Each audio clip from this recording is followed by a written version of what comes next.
क्या घी को हर रोज अपनी डाइट में शामिल करके कैंसर के रिस्क को भी कम किया जा सकता है? Hello everyone, welcome to divine care. जी हाँ, स्टडीज बताती हैं कि घी ढेर सारे फायदों के साथ साथ कैंसर के रिस्क को भी कम करता है। घी में CLA नाम का एक पावरफुल एंटीऑक्सीडेंट होता है। CLA की फुल फॉर्म है कॉन्जुगेटेड लिनोलिक एसिड। ये जो कंपाउंड है ये हमारे शरीर में उन कंपाउंड्स के प्रोडक्शन को कम करता है जो कि बहुत ज़्यादा इन्फ्लेमेटरी होते हैं और कैंसर सेल्स की ग्रोथ करते हैं।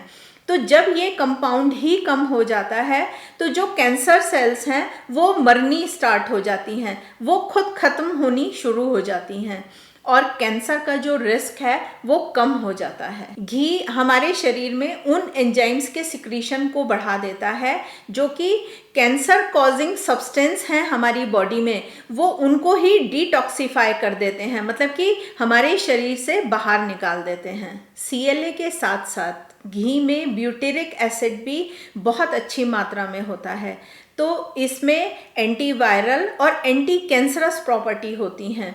ये हमारी गट की हेल्थ को इम्प्रूव करता है। गट हेल्थ के साथ साथ ये एल्जाइमर्स के लिए भी एक प्रिवेंटिव कारण बनता है और जिन लोगों को एल्जाइमर्स की प्रॉब्लम है ये उसको ट्रीट करने में भी बहुत हेल्पफुल होता है। घी ओमेगा 3 और ओमेगा 6 फैटी एसिड का भी बहुत रिच सोर्स है, तो ये हमारे ब्रेन के फूड की तरह काम करता है। हमारे ब्रेन नर्वस सिस्टम को हेल्दी रखता है और हमें कैंसर से लड़ने में भी मदद करता है और कैंसर के रिस्क को भी कम करता है। साथ में जो लोग लैक्टोज इंटॉलरेंस हैं उनके दिमाग में एक बहुत बड़ा कन्फ्यूजन होता है कि घी जो है वो भी बटर से बनता है और बटर दूध से बनता है, तो कहीं उनके लिए घी खाना भी एक प्रॉब्लम का कारण ना बन जाए। तो जो लोग लैक्टोजन इंटॉलरेंट हैं वो भी घी को खा सकते हैं, क्योंकि जो एक प्रोसेस है घी बनने का उसमें जो सॉलिड पार्ट निकल जाता है,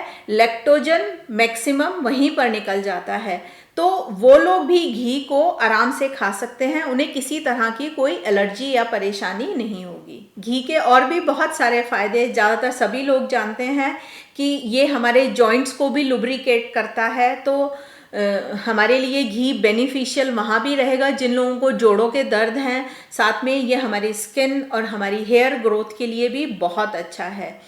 तो इतने सारे फायदे होने के बावजूद हमें घी का कंजम्पशन बहुत मॉडरेट अमाउंट में करना है। और अगर आपको ऑलरेडी कोलेस्ट्रॉल की प्रॉब्लम है या हार्ट से रिलेटेड इश्यूज़ हैं तो आप अपने डॉक्टर से पहले एक बार ज़रूर डिस्कस करें और तब आप उसके बाद अपनी डाइट में इसको शामिल करें। तो यहाँ पर एक कॉमन पर्सन जिसको कोई हेल्थ इशू नहीं है उसके लिए मैं बताना चाहूँगी कि आप करीबन 3 से 4 टीस्पून घी आप अपनी रोज़ की डाइट में ऐड ऑन कर सकते हैं। तो आज हमने घी के बहुत इम्पॉर्टेंट फ़ायदों के बारे में बात की है। अगर आपको ये सब अच्छा लगा सुनकर तो आप कोशिश कीजिए कि बहुत कम मात्रा में ही सही लेकिन घी को अपनी डाइट में ज़रूर ऐड ऑन करें, क्योंकि घी में जो फैट है वो सब गुड फैट है और ये गुड कोलेस्ट्रॉल को बढ़ाती है। आप ये जानकारी और लोगों के साथ भी ज़रूर शेयर कीजिए ताकि वो भी इसका फ़ायदा उठा सकें। आज की वीडियो में इतना ही। वीडियो देखने के लिए बहुत बहुत धन्यवाद।